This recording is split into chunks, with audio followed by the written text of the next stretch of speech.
Hello everyone, SirMonkeySuit Zappy here, back again with Hunter x Hunter. We are on episode 63, and in the last episode, still in Greed Island, the only really noteworthy things of last episode were the sort of group that I still haven't got a name for yet. Is they've got all 40 spell cards, and they need all of those in order to trade for the Breath of Archangel. However, they don't want to trade them until they get a card called Prison, which apparently has a sort of effect where all slotted cards on a target page are immune to theft or destruction. So it means that whatever the card does, I imagine it's very fucking powerful, because apparently no one has it.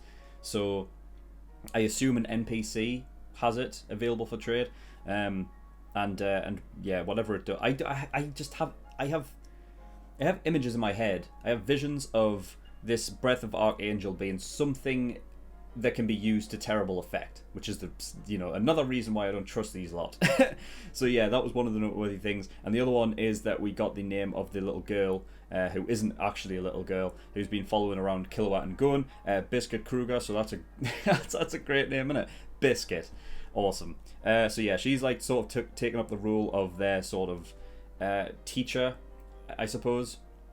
And yeah, other than that, the only real thing that oh yeah, Shalnark figured out that the whole thing isn't actually a game, but it's actually in real life. They've been teleported somewhere else within the real world, and all of this is it's sort of got it's infused with Nen to the point where it can't be like the things that are inside the game can't be manipulated or interacted with via Nen, which is weird, and I don't know how they've managed to do that. So my only guess is Jean has sort of uncovered some relic that has this kind of magic imbued within it, so therefore that's what they're using, and that's why Nen doesn't work with it. I don't know, but that's the only real theory I've got on that as of right now. And yeah, there's no other thing to talk about.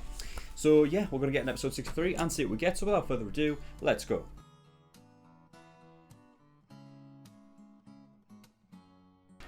Okay, episode 63. Right, so we've gotten straight into the training that Bisky was gonna, give them anyway, which I'm not surprised by, because I tend to like. What's really great with this anime is that it doesn't feel like it takes ages to get someplace. You know what I mean? I feel like the pace of the show is very what would be the word? Watchable, I guess, because. I mean, I suppose like shonen and stuff with filler is it is watchable if you choose to, but generally when it goes into when you have those moments where like you're on your way to something and then all of a sudden you take a detour and you go into filler, it can be quite can be quite annoying, and I feel like with this show that there has never been a point where it just drifts off into something else. You know what I mean? There's always some element of progression going forward, which I like. So yeah, it's not surprising that we're straight into the training regime that just got going on. So yeah, she wants to be known as Bisky. She's the one that taught Wing, so that's just the sheer like coincidence of that is nuts. But yeah, I mean, yeah, she's old. So yeah, she said that she wants to, if she can, she wants to be an examiner on the Hunter exam. So I don't know, like, the fact that she, like, that was even, like, a thing that was brought up makes me wonder if it's going to be a thing that we see in the future. Like, maybe the next one coming up. Because we know Zepile's going into the next Hunter exam, don't we? So, I don't know. There might be some, like, little thing that, like, that happens with that. But, we'll have to wait and see about that. And then she also wants one of the items that you can acquire here, which is number 81, Blue Planet, which, she just has a sort of a thing for gems, I imagine, because she equates like Gon to a diamond and Kilowatt to a sapphire. And yeah, she wants a gemstone that it says with an incomparable blue shine. Its composition matches no known mineral, so it's named for its otherworldly nature. Like, it's got nothing to it other than the fact that it's like a rare item that it looks beautiful because it's a gem. And I think that's just the only reason why she wants it. So is she kind of materialistic or what? I don't know. But yeah, I'm liking that so far though. So yeah, we had that. What was his name? Binold. Was that his name? I think it was, wasn't it? I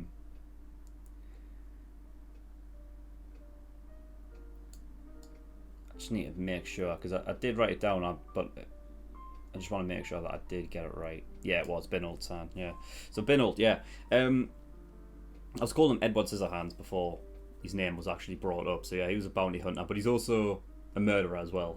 So I guess the idea was he was going to become a bounty hunter because it means that he could murder without the consequences. But I guess it doesn't really like. I guess it.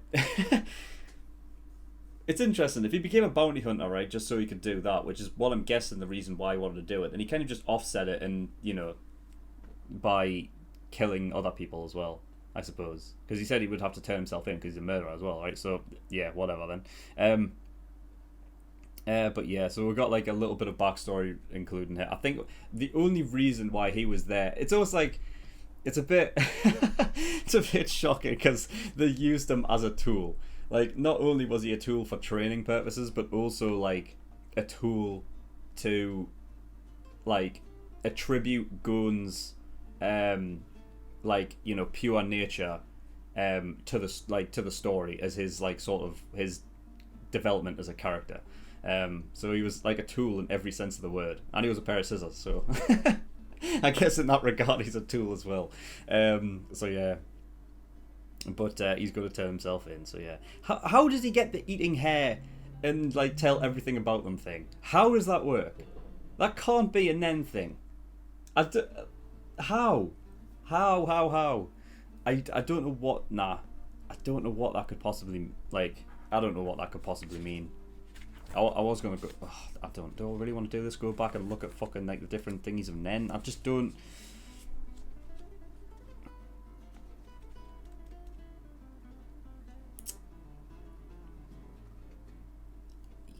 I don't know. I just don't think that there is because this is the thing, right? With Nen, I feel like there are so many possibilities with it, but the idea that they can, you see, to me, I feel like Nen is sort of, it's tied to you, right? I don't think there's like something. I don't think there's anything with Nen that can possibly like affect somebody, like you. I wouldn't know how to like explain it.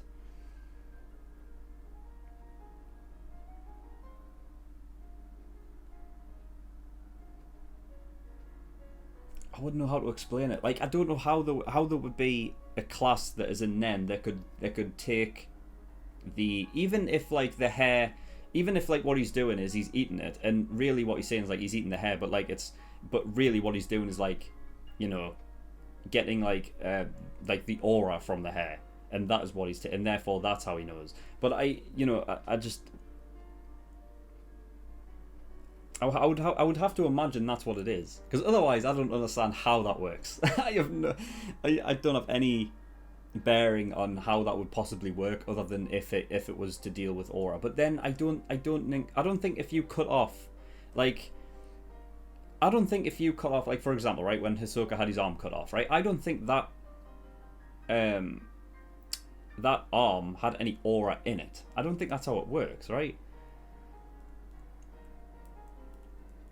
The reason why I think that is because there was that one guy in the arena, the one that got scared off by Killua, who had like, he had an arm missing, so he used Nen as like to kind of like make like an aura arm. Like I think of it as more of like a soul thing. So I don't think there's any aura in like things that have been removed from the initial, like from the actual body. You know what I mean? So I don't know.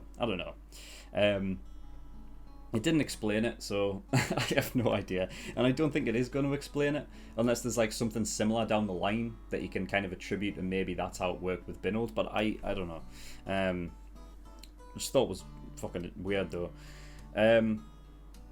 So yeah, I think Bisky's whole plan wasn't to... Because originally I thought the idea was she was going to go off alone send the boys the other way for them to use Zetsu, conceal their presence, and then come back and then attack them from behind. But then I was thinking, well, does she really need for that to be the case? Because she is. I mean, we know even at this point that she is, she's pretty hard. You know what I mean? And I would think she would have no, and clearly she didn't. Like, she'd have no issue taking on Benoit. So, but yeah, it seemed like the reason why was to first show them exactly like how good she is. But then I think the whole idea, from the very beginning, was to use them as a sort of training device.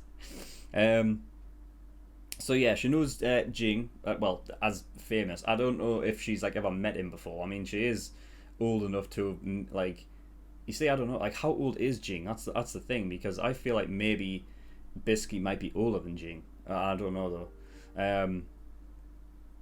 I think that's likely. I think that's likely. Jing will be, Bisky will be older than Jing, and then maybe like she was a examiner at one point back then, and maybe she actually taught.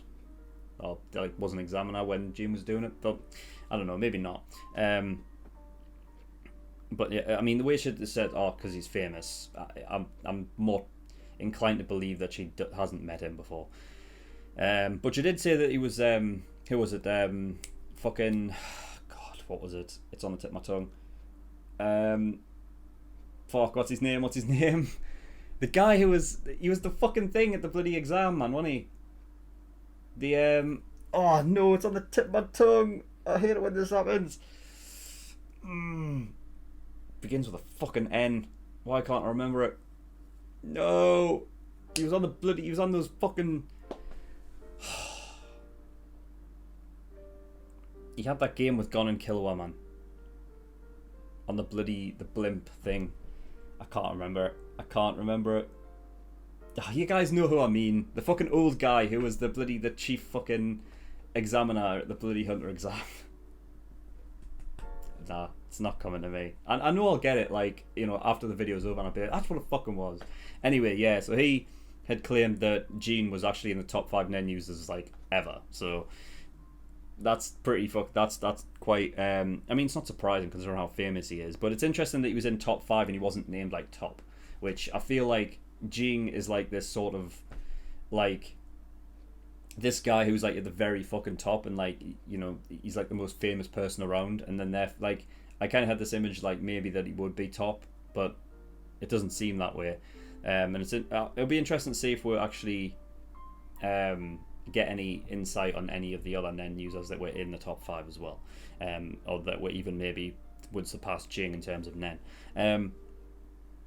But yeah, just because they're better with Nen doesn't mean that they would win in a fight, I suppose. Depends on how you use it, right? But yeah, so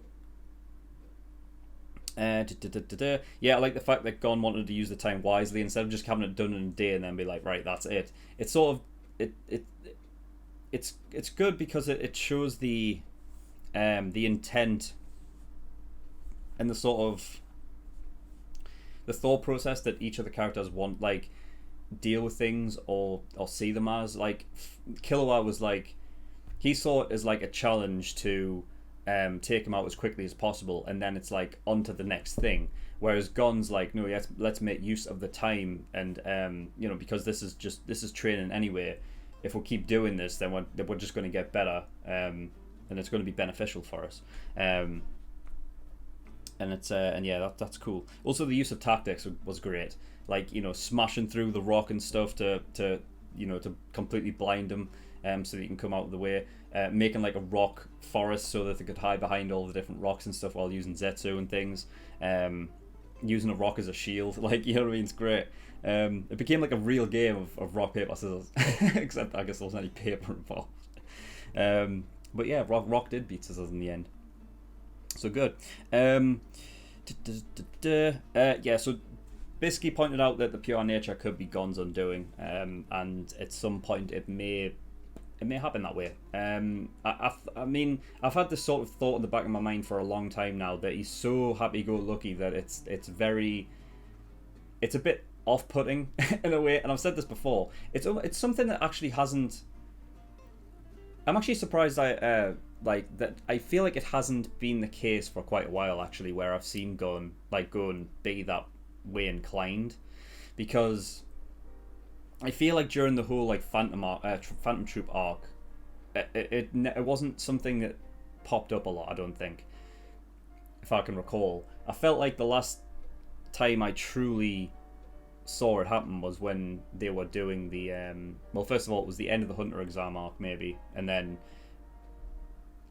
maybe into saving Killua.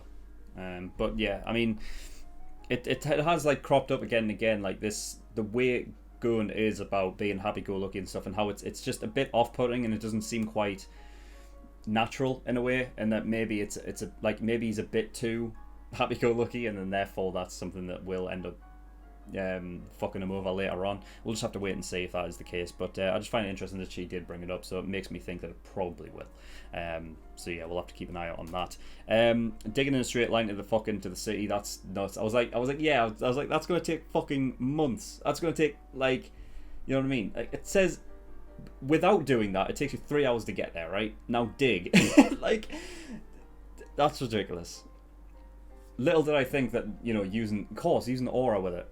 But I mean, I feel like, yeah, I should have figured that would have been the case. Like, you could obviously infuse your aura with something that you're clutching and you're holding on to, which is obviously called surround. And yeah, that makes total sense. Honestly, I'm annoyed that I didn't get it, because I feel like that's the kind of stuff that, like, I would be like ahead of the fucking show and be like, well, why don't you just do that? Surely that's a way you can do it. That's something you can do, isn't it? But yeah, that's all I've got for episode 63. So yeah, thank you everyone for watching. In the description below, I've linked certain things. One of them is the Discord. If you want any information regarding my content, you can get yourself over there. And I also have a Patreon as well. So if you don't want to support me on Patreon, that would be very much appreciated. There is a bunch of different tiers and rewards depending on how much you want to support me with. So there's the early access tier, $5 a month, gives you access to shows a week early, and you get 4 episodes of Hunter x Hunter every week. That's 2 on Monday and 2 on Friday, as opposed to the general public when you get 2 episodes every week. So by the time this goes out on YouTube for the general public, you could become an early access tier patron and have access to, like, episodes beyond episode 100. So you'll have a lot of episodes there for only $5 a month. I think it's pretty worth it. So yeah, go have a look at that. There's also full length, and there's other tiers there where you can pay to have a certain show reacted to and stuff as well. So go have a look at those. But that is all I've got. So thank you for watching. I'll see you all next time. Bye bye.